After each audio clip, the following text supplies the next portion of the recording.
Prezados senhoras e prezados senhores, bom dia, boa tarde e boa noite. Eu sou Eduardo José Ramos, analista de valores mobiliários, devidamente credenciado junto à PMEC. Eu também sou administrador de empresa pela Universidade de São Paulo, FEA-USP, com especialização em mercado de capitais pelo IBMEC. E com mais de 30 anos de experiência profissional. É com o máximo prazer que hoje irei apresentar para vocês, investidoras e investidores, uma análise completa, adotando a filosofia Vela Invest, investimento em valor, sobre a empresa Vivara S.A. Se vocês, investidoras e investidores, desejam saber se vale a pena investir nesta empresa, então ouça este podcast até o final. E também leia o relatório completo disponível gratuitamente no meu site ejramos.com.br. Gostaria também de informar vocês que lá no meu site encontram-se disponível muitos outros podcasts e relatórios completos sobre investimentos financeiros que poderão ser baixados e ouvidos gratuitamente por todos vocês. Mas o que sabemos sobre a empresa Vivara S.A.?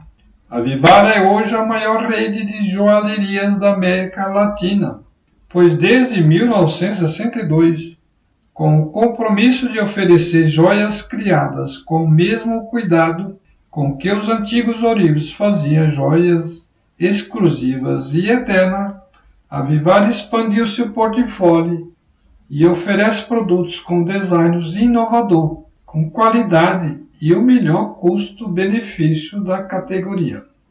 E quais são as marcas da Vivara? A Vivara tem 5 marcas. Tem a Vivara, a Life by Vivara, a Vivara Watches, Vivara Acessórios e a Vivara Fragrâncias, que estão presentes em mais de 305 pontos de vendas nas principais capitais do país e segue com fortes planos de continuar aumentando o número de pontos de venda. E quem são os consumidores dessas marcas? A marca Vivara foi lançada em 1962. Ela é associada a uma marca tradicional, elegante e moderna, destinada a clientes acima de 30 anos de idade, que preza por qualidade e sofisticação.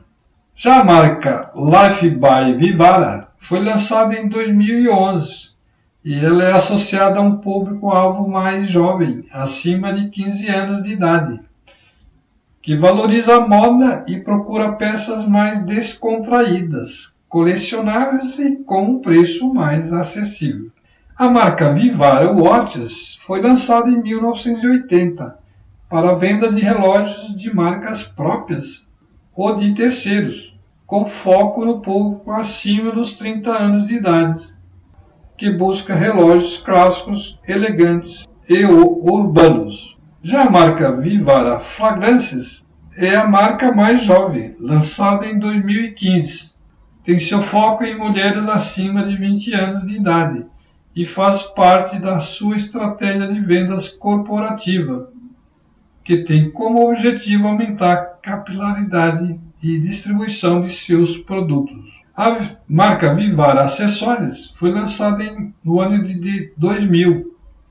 É uma marca eclética e acessível, que permite entregar aos seus clientes uma maior variedade de produtos, com sua marca própria e marcas de terceiros, tornando a experiência de seus clientes ainda mais completa. Atualmente, a diferença de market share da companhia em relação aos seus demais concorrentes é enorme, pois enquanto a Vivara apresenta uma participação de mais de 16%, os competidores mais próximos, tais como Pandora e H-Star, possuem aproximadamente 2% de market share cada. Além disso, A integração vertical do grupo Vivara, operar tanto no varejo quanto na indústria, permite à companhia reprocessamento dos produtos com baixo giro, vantagens que não são observadas em tamanha escala e velocidade de reação pelos demais concorrentes. No seu plano de expansão, há previsão de abertura de 17 lojas Vivara e de 35 a 40 lojas Life por ano, até o ano de 2026. A Vivara é uma empresa que possui claras vantagens competitivas em um mercado promissor e de boas perspectivas de crescimento futuro. Segundo dados publicados pela Euromonitor Internacional, no ano de 2018, o mercado brasileiro de joias movimentou cerca de 2,6 bilhões de reais, dos quais 10,9 bilhões foram referentes ao mercado de joias finas. Somente a título de comparação, o mercado de joias dos Estados Unidos em 2018 representou cerca de 58,8 bilhões de dólares, ou seja, quase 20 vezes superior ao mercado brasileiro. Mas, caros investidores e investidoras, como nem tudo são maravilhas, temos que considerar que também há riscos em investir na Vivara. E quais são esses riscos? A companhia pode não responder de forma rápida e bem-sucedida às mudanças nas tendências da moda. Ou seja, a Vivara compete com outras lojas de varejo em relação a estilo, qualidade, preço, experiência de compra, localização, entre outros fatores. Desse modo, as vendas da empresa dependem de sua habilidade em gerenciar estoques, prever, identificar e responder com rapidez às mudanças nas tendências da moda e nas preferências do consumidor. A companhia também pode vir a enfrentar dificuldade em inaugurar e operar novas lojas ou quiosques. Ou seja, o crescimento da companhia depende de sua capacidade de abrir e operar com êxito novos pontos de venda. Além disso, a capacidade de inaugurar e operar novas lojas com sucesso também depende de fatores externos, muitos dos quais estão além do controle da empresa. Não devemos esquecer também da conjuntura macroeconômica do Brasil. A companhia está sujeita ao cenário macroeconômico brasileiro. Desse modo, períodos de inflação, taxa de juros altas, bem como recessões econômicas, podem impactar negativamente a Vivara. E por último, não menos importante, temos de considerar o risco de diluição do seu capital, o tal do follow-on. A Vivara publicou no dia 10, ou seja, no dia 11 de outubro último, anunciando um aditivo em seu acordo de acionista, e a principal mudança sendo uma redução das ações vinculadas ao acordo para 39,7%, coisa que antes era 57,9%, com a redução da participação do sócio Márcio Kaufmann, ex-CEO. No entanto, esse aditivo também melhora um pouco a liquidez da empresa e podendo até melhorar a sua aceitação pelos grandes fundos de investimento em ações. Mas quais são as origens das matérias-primas que a Vivara utiliza na fabricação de suas joias? Uma das preocupações de quem adquire joias é a procedência das pedras. No que diz respeito a diamantes, a Vivara garante tomar o máximo cuidado para ter um menor impacto social a respeito da origem dos minerais. Segundo a companhia, eles vêm de minas conhecidas, de países que estão fora das zonas de conflito. Os fornecedores precisam adquirir os diamantes pelo processo Kimberley, que hoje representa 82 países e cuja ideia é eliminar a compra de matéria-prima que financia derramamento de sangue. Dessa forma, a Vivara preza que a lapidação de diamantes seja feita em suas origens com contribuição das comunidades locais. Só então as pedras vão para a fábrica brasileira, que manufatura em média 90% de suas joias em ouro. Quanto ao ouro bruto, todo ele vem de uma mina brasileira, na região de Minas Gerais, com certificado LBMA, uma garantia que os metais negociados estejam de acordo com as práticas legais e que não seja proveniente de zonas de conflito, lavagem de dinheiro ou financiamento ao terrorismo, além de possuir o certificado de Sistema de Gestão Ambiental, o famoso ISO 14001, que é emitido por empresas reguladoras que audita as boas práticas e modelo de gestão ambiental. Em relação à prata, ela vem na sua totalidade de minas bolivianas, de minas peruanas ou mexicanas, com certificado internacional Responsible Minerals Initiative, que garante a rastreabilidade de origem dos produtos na cadeia de suprimentos. Mas quando vamos investir em uma empresa, devemos, além de saber a origem de seus produtos, devemos procurar também saber quem são seus sócios majoritários, ou seja, quem são seus controladores. Quem são os sócios majoritários da Vivara? Temos o Nelson Kaufmann com 24,66% de participação. A Marina Kaufmann vem com 14,75%. O Márcio Monteiro Kaufmann vem com 14,25%. O Paulo Koblensky, 4,25%. Outros 41,84%, que são as ações que estão estão no mercado secundário e as quais podemos comprá-las ou vendê-las. As ações em tesouraria somam 0,26%. Somando todas essas participações, temos um total de 100%. Além disso, precisamos saber qual é o valor da empresa, ou seu valuation. No caso aqui, irei utilizar o método fluxo de caixa descontado, que é o método utilizado pela maioria dos analistas no mundo inteiro. Para isso, precisei estabelecer algumas premissas para projetar os fluxos de caixa futuros da empresa.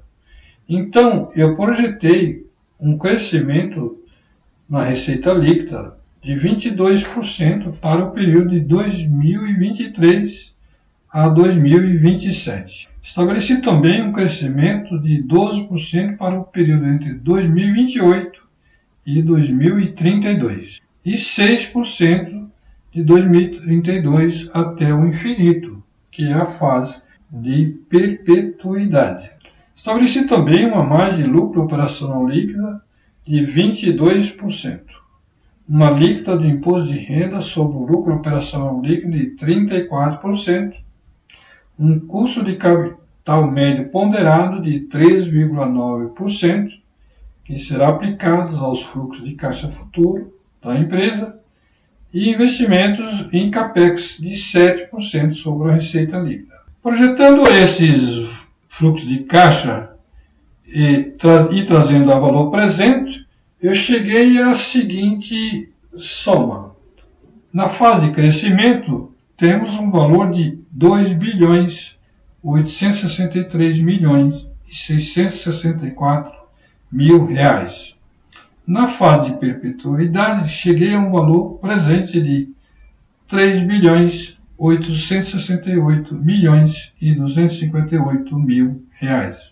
Ou seja, o valor presente da empresa, da sua operação, é de 6.731.922.000 reais. Menos a dívida líquida em 30/9 de 25 milhões, temos o seu valuation em 6.706.922.000 reais.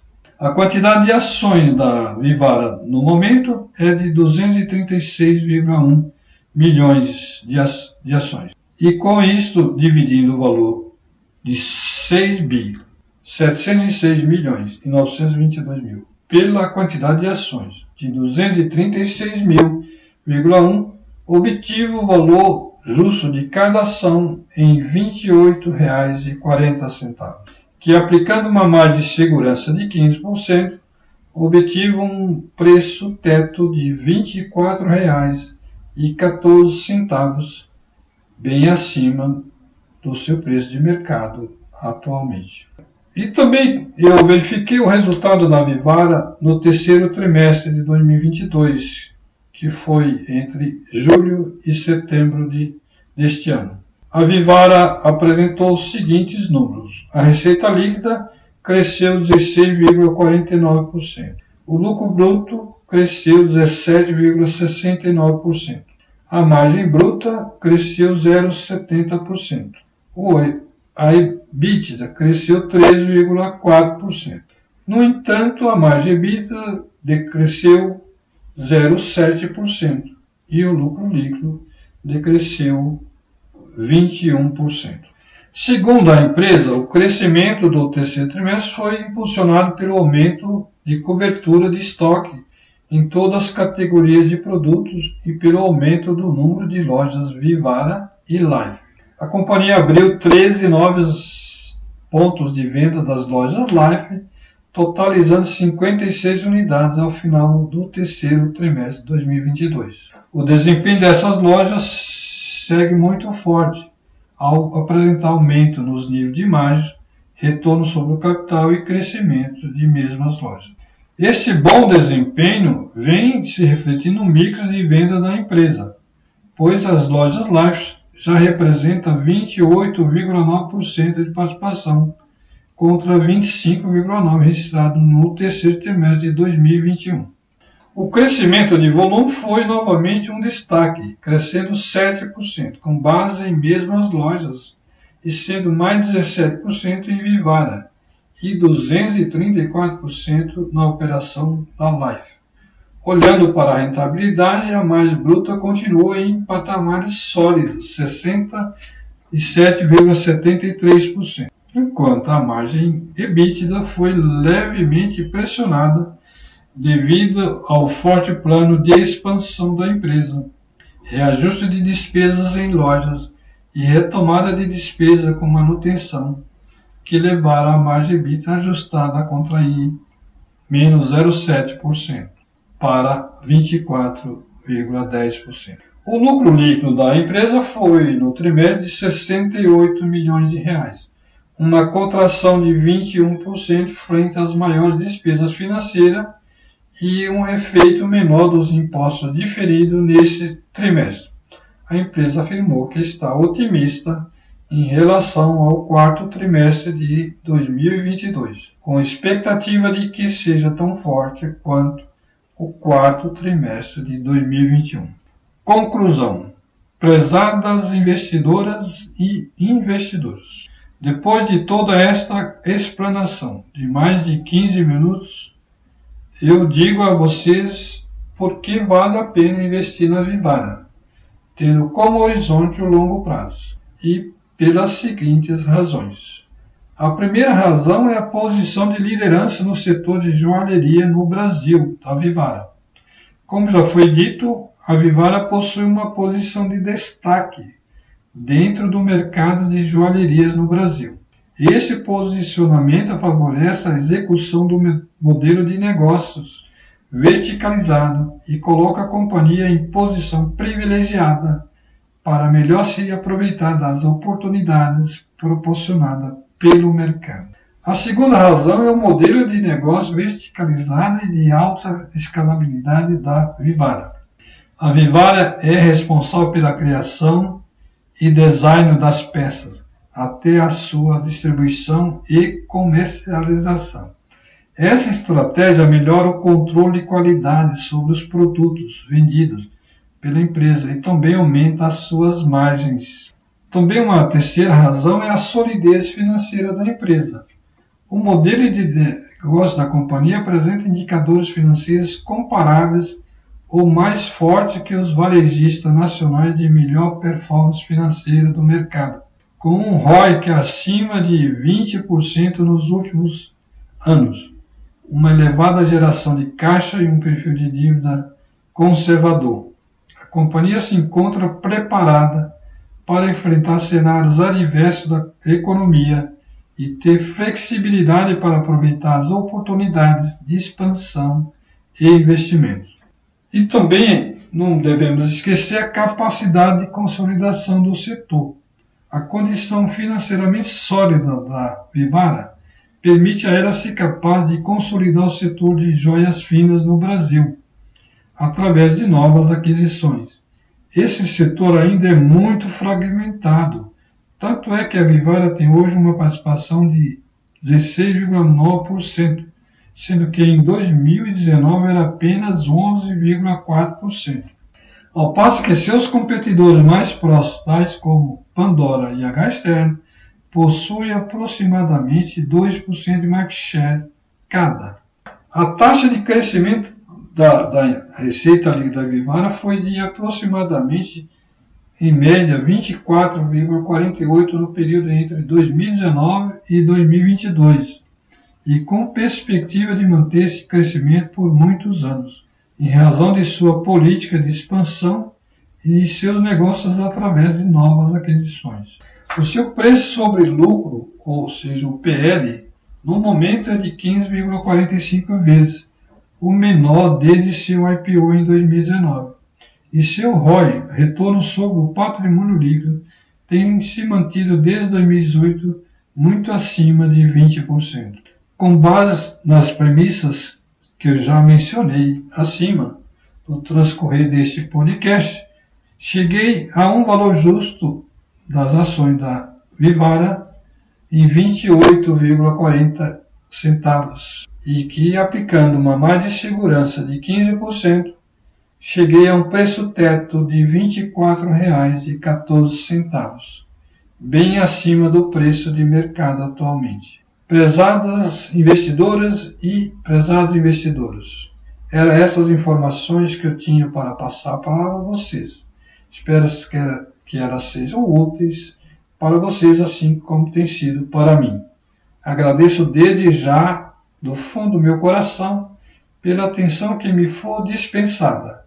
E até uma próxima oportunidade, quando gravarei mais um podcast sobre investimentos financeiros.